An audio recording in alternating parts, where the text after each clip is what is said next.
But Bren Esports, I just expect them to be a bit more careful into picking their fights. The first time they met, they kind of underestimated them. And right now, Burmese Ghouls, they gain the respect of Bren Esports. So Bren Esports will bring their A game. Yeah, speaking of A game here, immediately we do see some top tier bands immediately having this sort of ban in the form of Esmeralda as well as Vendetta being removed from play. Same goes to Brody. This is a consistent ban coming from every single one of these playoffs ever since the semifinals. Can we talk about the reasons why we're not seeing any of these picks? Oh, well, the reasons why we're not seeing these picks is because people have so much stock in them. And so far, this telegraphs Bren Esports has not figured out an answer to the Diggy. Just a no-go. Bren Esports, second ban of the game, takes out the Diggy already. Looking at how much CC and Control and big team fight ultimates are included now in this tournament meta, Diggy is great. Now, if you cannot create a meta or a new counter in one day, then just ban it out. It's the safest and it's the easiest answer to handle the issue here. But that does mean that it opens up another priority pick for the Burmese Ghouls later on. So Bren Esports, they're willing to take that risk saying, hey, we're going to have to get rid of this Diggy, and one way or another, Natalia might actually slip through our fingers, and we got to be okay with it. And that same goes for Sylvana, same goes for Yuzong, same goes for the Lapu Lapu. And one more name that I want to bring up in towards the list of heroes in the open pool is going to be the Yi Shun Shin. And we've seen some great numbers on the screen when the analysts as well as the hosts were actually chatting about it. And these are possibly the favorite heroes from not only Burmese Ghouls but also Bren Esports. Yuzhong, Burmese Ghouls, they still go for this. This is the hero of D that annoyed or just stopped Carl TZ from getting his farm. But so far, we've seen an answer. We figured it out. Bren really likes that Baksha. Yeah, and I think Bren is going to be considering picking up the Baksha. Whether it's going to be first rotation or not, it's going to be interesting here because I would assume that Bren, at the very least, gets the Lapu Lapu and as well as the Baksha, and we'll have to see where it goes. But yeah, here comes the Baksha, first locked in for side Bren Esports, and their second pick, Matilda, instead. This is a very solid draft. This is what we saw when they went against our RQ Hoshi, and man, Flapteezy is the man that you're looking out for to protect the entirety of Bren Esports. And it starts from the early game where he just chases people down, making sure that all the entry points in towards the jungle will be cut off. So, in response, Burmese Gold now go in for both the Shinshin as well as Savannah, which we've talked about earlier. This is what Burmese Golds have been looking for. And this is what the Baksha likes as well. Like, considering that Sylvana goes in with the Imperial Justice, that means everyone is gonna be at the same place. That means his ultimate is gonna hit more people, and that is going to be a lot of time for Bren to take down those people. Indeed, and now we're going to be heading in towards phase number 2. So Gideon, there's going to be 4 more slots for heroes to be axed away, and what should we start off with coming from Bren Esports? Well, I think the first thing you have to start considering is whether or not you can get wave clear in your kit. And if you can't go for wave clear, then you have to go for something with a lot more pick potential or the side lanes here, which both sides still need to figure out. So Bren, they're realizing, all right, we don't want to get harassed in the early game. We might not necessarily get that sort of wave clear. Bren decided to get rid of the Hilda. Smart moves. This is going to be a target ban onto Kaja, although we haven't seen Bren Esports play Kaja for quite a while. So yeah, not very successfully. Not very successfully. The Kaja was their downfall whenever they would play the Matilda plus the Harley or just greedy lineups in general. Kaja just has a miserable win rate at M2. But right now, I'm guessing they need to choke out maybe and as well Ace. Oh, sorry, they need to choke out Ruby DD. Yeah, considering Bren Esports right now, how they're doing their draft, they're just banning out those heroes that will just stop Carl TZ from getting farm. But for the side of Burmese Ghouls, this is very specific. They know that Bren Esports would aim for Ace. They know that they have to protect Ace at all costs. Now, Kaja is one of those picks that just makes a lot of sense. A Divine Judgment is going to take down a lot of people, especially this is going to be a big threat if Ace just goes to the front lines. What about the Jawhead here? Because Jawhead has not been banned at the moment, and it's looking pretty good, and it possibly will be a point of contest. But Burmese Ghouls is taking their time here, Gideon. Yeah, I would say either Jawhead or Chill, either or would be fine, but it looks like Burmese Ghouls is going to say, you know what, as long as you don't have wave clear, I don't mind if you want to play for pick potential. Our macro is just going to be have to be a lot cleaner. So now Bren have the options here. Okay, I could look to get one of my side laners and go in blind, and that's not exactly the best against the Burmese Ghouls. As we have seen many times before, they like to make sure that they have at least one winning side laner to play off of, and most of the time, that guy goes into the side lane. Yep, this is good. This is good. Bren Esports, I think they made the tough call of the lesser evil. What do we focus on? The counter for the tank, or revealing our gold laner first, and then Burmese Ghouls can finish up strong? I think the Burmese Ghouls need another tank, and there's the Jawhead, and they need one more side laner. Butters. This could be... I'm actually lost for heroes right now in terms of the side of Burmese Ghouls. It seems like they just play everything in the meta. Now, knowing them, they would just go for something with magical prowess or with a mage side lane. The Esmeralda was banned, so this is going to be a Harith. You're absolutely right, brothers. I mean, they wanted to go for Magic, and the only one that seemed viable at this point in time since that Lunox was banned was going to be the Harith. On top of the Burmese Ghouls banning out the Farsa as well. So, good call there. But finally, Bren Esports, now they have to make a decision here. Do they want to run a double marksman composition? No, they need a hero here for Lusty. Lusty needs a good hero, I'm guessing. Cho? Trusty Lusty Cho. You can also go ahead. Oh, yeah. He was looking at Atlas the other day, so Atlas would be okay. There Oh! Good call, good call. Lusty. That's on the house. I'm here till Monday. Oh, man. Oh, boy. Oh, boy. It's like a little birdie just chirped in your ear and say, okay, let's bring in the Fatal Links. Oh boy, I can't wait. I can't wait to see how this game is going to go. It's very team fight heavy. Both sides have a great way to kind of scale in towards this game. Pseudo counters on both sides. Though I will say that the Burmese Ghoul have a much more powerful level 4 in comparison to Bren here, who is going to require to have to set this fight up in the right place at the right time. Whether or not they're going to have that kind of pressure, different story. I agree. Bren Esports needs to know when to not give that turtle. They should be fighting for this, and I think both of these teams are ready. These two teams definitely are ready to take each other on. Are you on the Philippine side or are you on the Myanmar side? As Burmese Ghouls will be having this feed of a best of 7 against Bren Esports. We will find out who will be the grand champions after all of it. Starting from game number 1, we'll see how well will they adapt in the land of Dawn. It's your casters here on the desk. Butters, get in, as well as Leo. All right, it's time to get the show on the road. And now, let's look at the lane assignments here, because it's very important that they get the counter matchups on either side. And it looks like the Baxia is going to be meeting up his boy with the Yu Zong down in the EXP lane, while in the gold lane it's going to be Alice and the Harith. Bren going to be starting off on their purple buff, while maybe looking for the distraction. Ooh, this is maybe just looking for that ejector on the purple. He did take smart missiles, though. Oh, all right, so he's just gonna try to steal, clear wave, bother them maybe. Gonna be using the Cyclone Eye right on through. Flapteasy has lethal intentions, goes for the stun, misses, there's no damage here, but puts maybe at pretty low health, so yeah, that's the tank of Burmese Ghouls out of commission for now. I like the reaction of Flap just going in for that first kill, running over Maybe. He forced Maybe to use the flicker. There might be a pull yourself together on his side, but at least it goes down for a couple of minutes. I mean, interestingly enough, I'm looking at Flapteasy, I was thinking, maybe he's going so hard because he has the execute. I double check it.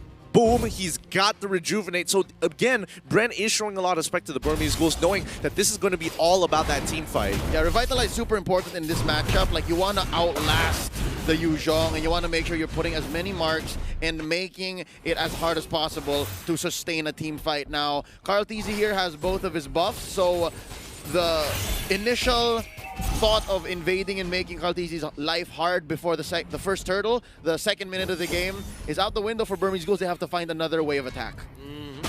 Now we can see up on top, Rebo here getting harassed a bit by Harith, and that is one of the things that Harith can do. The flowing blood can be easily dodged by the chrono dash, so it's not gonna be a problem for him. Now Carl pulling that trigger on that blazing duet to clear the wave. Yep, he wants to try his best here to kind of just control the wave so that they have first priority on this turtle. You can see the rotations. Even Harith is heading, is making his way down towards that turtle fight. And this is going to be really big here because Burmese Ghouls, they've won so many of these just off of one turtle. This is Carlteasy going for the purple, and I do believe after Carlteasy pushes them off, they're going to go for this turtle. Now, that's few going to be pushed in by RubyDD. Oh, Carlteasy gets invaded in by RubyDD, and that's going to be the turtle taken here by Ace, and there's not much Bren Esports can do. Flapteasy sure pops the Poisson, but for so long, how can you survive this? Oh, he's still in it. That's a nice dash. He saves himself, and that's going to be just the first blood and the turtle. Oh wait, Burmese Ghouls, they're not going to force it. Instead, just going to go for a few hits on the first turret. Great save coming from View there. If he wasn't there, at least then he would be going down and giving another kill over to the Burmese Ghouls. But this is what BG kind of play for. First turret, get that extra gold, make things work. Oh, here we go. Butter, check it out. And look at this, the unstoppable force will be forced, but still maybe won't go for the engage. They don't have their ultimates, they don't have their spells, and they are just forced to back out. It was a bit of a, let's say, they're trying to just scare out Lusty to not follow them. What's happening here up on the top side? Looks like, I mean, both sides are kind of just eyeing for information, and especially Kid. There could have been an engagement there, but counting the numbers, 3 versus 2, not the best, so they have to pull back. They get some good damage onto Few for now, but how long can this last? Calamity Reaper being purchased by RubyDD. Ooh, Mountain Shocker scouting out where the rest of Bren Esports are, and that's going to be Rebo. Just hit by 3. Smooth operator. RubyDD is so far responsible for the 2 kills currently present for Burmese Ghouls.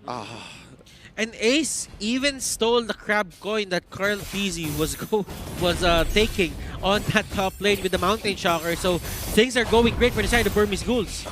Maybe looking low. Oh, that's the first pick off. Few gets it. And this is some redemption for Bren Esports. Like, they can at least take the purple. And yeah, we are about 5 minutes in for 30.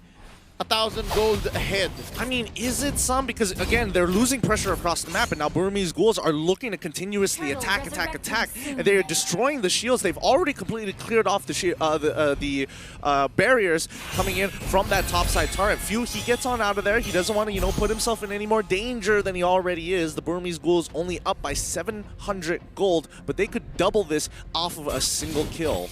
Bren Esports, they should look out for the pickoffs that Burmese Ghouls are going for. Yep, on angles the Burmese Ghouls want to go, and that's Few getting blasted out, but Ace from the back lines getting caught first. That's a trade currently. The mid support for the core and the tank, and now Flapteasy still has the Poisson, gets caught in there by the Dragon Tail, knocks him out, and the fight stays here near the turtle pit. Now Lusty trying to make sure that they all stay put, and Carlteasy trying to take this, and he does it 1-for-1 now. An injector onto one. Rebo going into the back lines. He is going to retreat. RubyDD wants more. That's the disengage. Oh, RubyDD, he needed to target a single person. He drops down the Zamet Force, and he got splits in 2. He wants to go for D, but then Carlteasy's in the back. Which does he go for? Bren Esports know that Burmese Ghouls have the team fight on lock right now for the early game.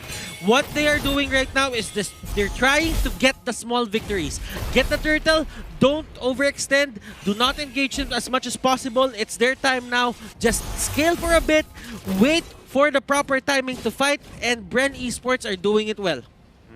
Can they get more, though? Can they push this advantage that they have here? D needs to get out of there. Oh, no, Rebo, he gets caught by the Imperial Justice. Great play coming in for the Burmese Ghouls, and a huge counter item here. Necklace of Durans just to stop the healing coming in from everybody on the side of Bren. And they want to go for another pick onto Lusty. Wrong place, wrong time.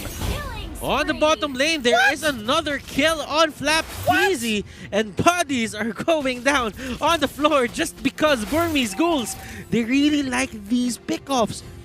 3 fronts and 3 losses here for Bren Esports so far. Carlteasy looking for revenge. the bloodthirsty prodigy here gets one at least, shutting down Ruby DD. Now the fight continues after taking this turret. That's the knocking him up. Gonna go for the black dragon form. This is a full bar of Sha energy, and now Easy dueling with Ace, and there you go. The unstoppable force takes down the core. That's Claude destroyed here, Kid flickering out, and that's D finally shut down by Lusty. Currently 2 for 1. Bren Esports, they seem to be getting trumped by Burmese Ghouls at every turnstile. I think so far, I think it's just 2 mistakes, and that's why the Burmese Ghouls are only slightly ahead here.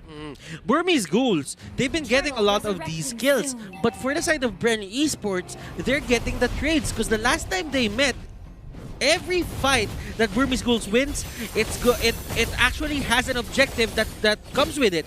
But for this certain game, there is always a trade in terms of 2 for 2, 2 for 1, and Burmese Ghouls, they're not getting the turrets early. Yep, unstoppable force here, plus the ejector into the back line. Pushsan's not gonna save you. Ruby DD, an assassin of a Harith, takes down Flap. And now, hold up, Easy looking for some revenge. Kid uses the Imperial Justice to retreat. That's gonna be D going in. Where's the backup? They're looking for it. Easy getting blasted. Oh, that's the fatal links onto one. D is still alive. A bar full of Sha, and that's few destroyed by D, and they get away with it. Ruby DD is just having a ball. Oh my goodness, how did D survive that? My goodness, he really took quite a beating off of it. And Burmese Ghouls, they're getting the fights, but they're timing it well. When do they take a fight? They take a fight when they take down Flap. Flap is respawning. He cannot respond to that gank, and that means D, as of now, will be unkillable. I think it was looking good initially because he was looking for that pickoff. He was trying to say, hey, I could get this big stun onto D, and maybe we can play off of this. Burmese Ghouls see the opportunity to say, hey, he has no options to get out now. We can look for the punish. That is true. As you can see right now, Burmese Ghouls, they really like to go for these kinds of plays. Just stay in the brush, try to get the ejector close to Kid. Kid sets up the Imperial Justice, and that is a 1 for 1. And that's what happened right here. Same old story, the same old story. Lusty walks into a death bush, and now Flap Easy trying to save the day. Son, it's too late. The classic happens more times to pros than you would like to admit, but D is going to keep on smacking up that tier 2, and this is what Burmese Ghouls have been doing ever since the group stages, just making sure they take fights and they start getting that return of investment somewhere across the map. Todak did a pretty good job, but you know, Burmese Ghouls making it look really, really natural. Bren Esports, they should be looking at that Lord, maybe not give it to Burmese Ghouls as of the moment, because when they do, that is going to be all of the outer turrets down, and probably one inhibitor turret on their side is going down as well. Lapteezy hit there with the ejector, but it's going to be a non-starter. Real quick, item check. Kid just bought a glowing one. That should lead to more kills, but right now, that's the Mountain Shock. They're starting it off. As we just said, Few gets taken down. Ruby DD though, 2 for 1. The current trade here, the numbers are going well for Bren Esports. Kid and Ruby DD for Few. That was a great fight for Bren Esports. Burmese Ghouls, they thought that they caught Bren off guard, but they were ready. They knew that there was a possibility, a small possibility, that someone or 2 people are there in that brush, and it paid off for them. Yeah, and I mean, even Ruby DD, he dropped down the Salmon Force to make something happen, but now the Burmese Ghouls looking to turn this fight on top of them to make sure they don't get the Lord, maybe in the back line, but he goes down almost straight away. Baptiste making sure he's zoning out Ace. They have a double kill coming in for Carlteezy, making it look real nice and smooth as the comeback mechanic is here, down 4K, now evening up the score to at least 1K differential and taking the lead. Oh no, the fight continues. Kid forced to retreat. Zaman forced it in by Ruby DD, but the damage has been done. Words have been said, feelings have been hurt, and Lord is marching down mid. Nice engage there for the side of Kid. He might have bitten off more than he can chew, but Ruby DD saves the day. They cut their losses to a minimum. Check this gold graph out. At least we get a better idea because, again, when we were looking at the Burmese Ghouls, they were almost reaching that 5K mark, and that would have been a really difficult position to get, especially when it was about 7 to 6 minutes into the game. Now, things have changed, and they're looking to force it harder. Yep, they're pushing this mid lane turret. Mission accomplished for Bren Esports. Ruby DD takes a few hits from Lord. The swing of the axe chunking him off to about half health, and there's another push up top. Wow, how the tables have turned. Burmese Ghouls now feel the pressure from Bren Esports. And look at this, all turrets, all outer turrets for the side of Burmese Ghouls are going down, and for the first time in forever, I'm seeing Burmese Ghouls defend their own turrets. I mean, don't hold your breath for too long here. This is going to be the Lord power play. Bren going to force the situation here. D trying to disengage the entire team to allow time and buy space for Mlbb to drop the Salmon Force. And Bren Esports, they call it. They see what's going on. No, I will not let you choose this fight. And maybe he's not done with it yet. The Unstoppable Force is going to get punished with the Circle Eagle as the rest of Bren Esports push him back into the Toys Poissons as a recommendation to stay away from our jungle. That was a good move for the side of Burmese Ghouls, that they just wanted to catch one person for the side of Bren Esports and toss him back. Maybe just stall Bren Esports from pushing. But Burmese Ghouls, the execution right there didn't really work out for their side.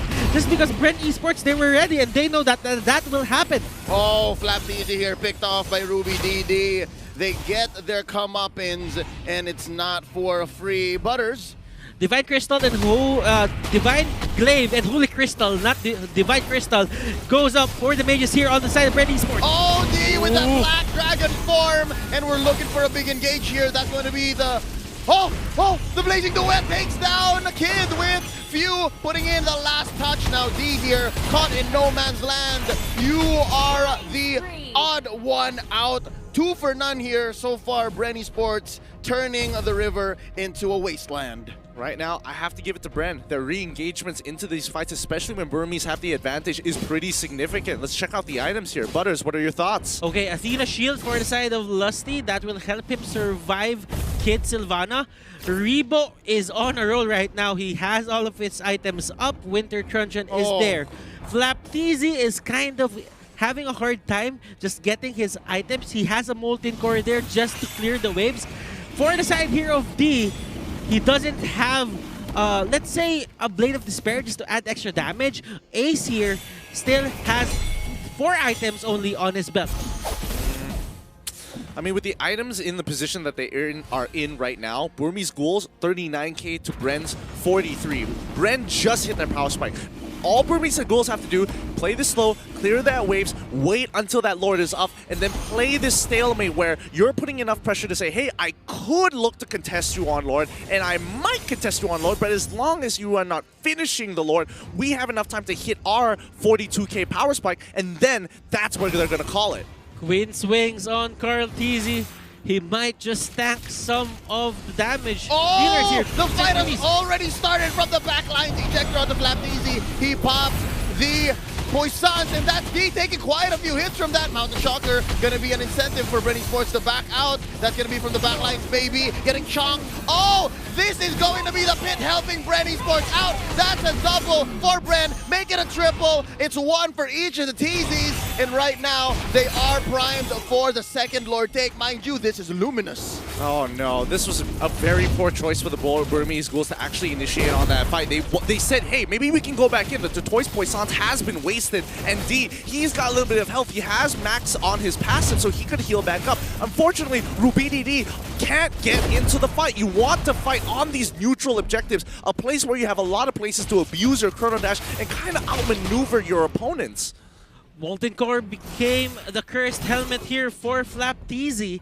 Carl Teasy having a good time just roaming around the map, getting those stacks, and Dominance Eyes, Queen Swings, Cursed Helmet. That is enough defense items to tank the damage that will come out from Burmese Ghouls. So that means as long as Flapteasy is getting item progression, there is going to be a lot more resources that will be put to him to take him down. I would totally agree here, and again, Burmese Ghouls have to choose the places that they fight in. They cannot go into these narrow corridors. They cannot afford to get hit by these big-ticket ultimates from Lusty. And if Rebo gets into that back line, sure, you have escape mechanics, but Kid needs to be the one to dictate where the place and time the fight is going to occur. And those are all tall orders because Bren Esports has the superior combat mobility. They can just say where the fight happens and they can force him, and right now that's what's happening here. Mountain Shocker to try and clear the waves, but it's too little too late. Lord already whacks away at that inhibitor turret. Ace at less than half health. That's going to be the push on bottom lane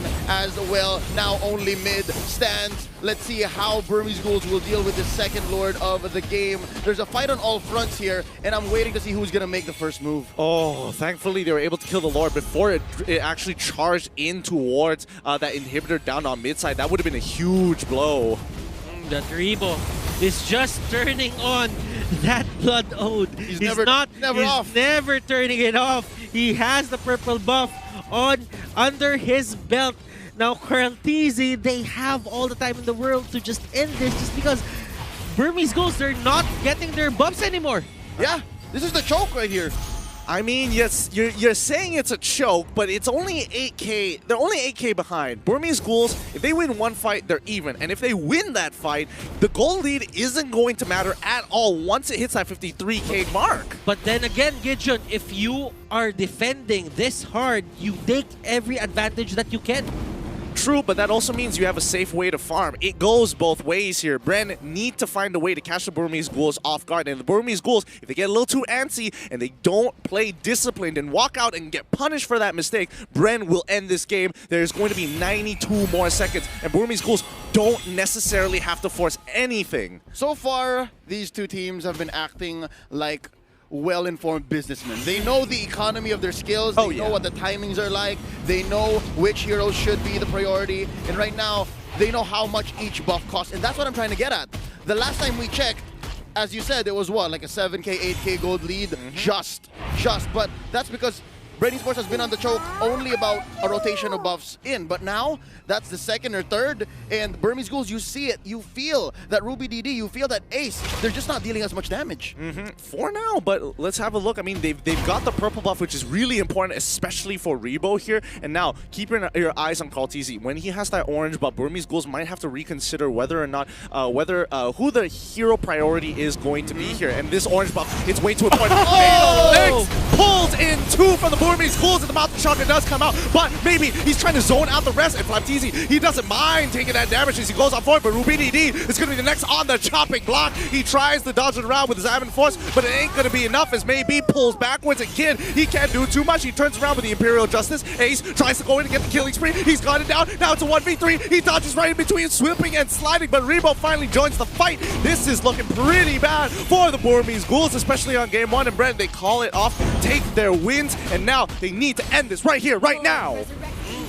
And this is going to be few, trying to do as much damage as possible. Maybe here, gets gone out. Ace gets gone out as well. And look at this, the burst down won't be there, but that is not going to be the main objective as the base of Burmese Ghouls go down. That's game one taken here by Bren Esports. Chalk one up to the Filipinos. And Butters, how perfect you called the very last moments. This is a different Bren Esports. They don't need that game one pickup. Yeah, and of course, we're going to get back to Butters in a little bit. This is what you actually talked about much in the couple of all these series. They always lose game one, and they are proving everybody wrong this time. They are picking first blood. Yeah, more importantly, that first